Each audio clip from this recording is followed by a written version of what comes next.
ដឹងទេមានគេប៉ែតដីភ្នែកស្រទន់មានមុនស្នេហ៍ក្រៃតែចិត្តលឹកអងស្មារតីតើបងគួរធ្វើយ៉ាងណាមើលភ្លឹងនឹងអូននឹងទីក្រុងខ្លាចនឹងតិចមិនស័ក្តិសមបើបងអ្នកស្រែចំការទូរូបរាងមិនសូវសង្ហាតែចិត្តភក្តីស្នេហាធានាជឿជាក់លើប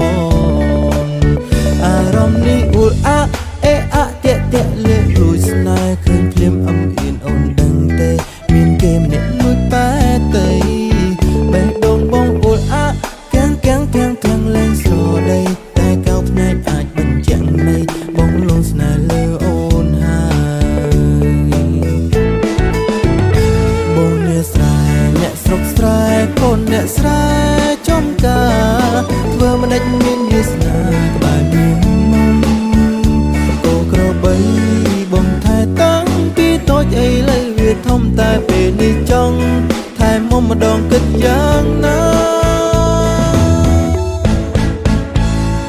ល្អអីល្អទាំងកាយទាំងចិត្តនោនធ្វើឲ្យបងគេងនឹកថ្ងៃគិតជប់គិតអិនស្បា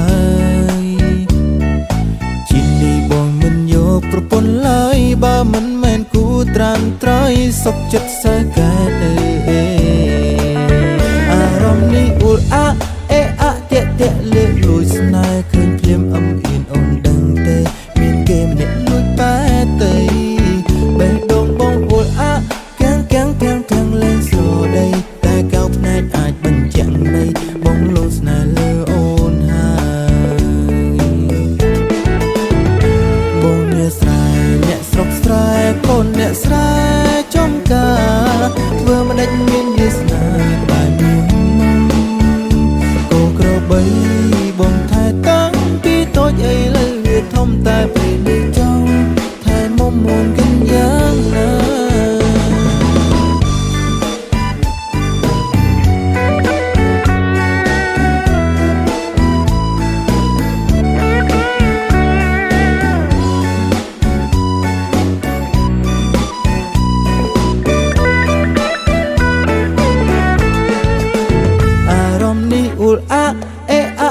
តាក់លើកលួចស្នេហ៍ឃើញភ្លាមអឹមអៀនអូនដឹងទេមានគេម្នាក់លួចប៉ែតី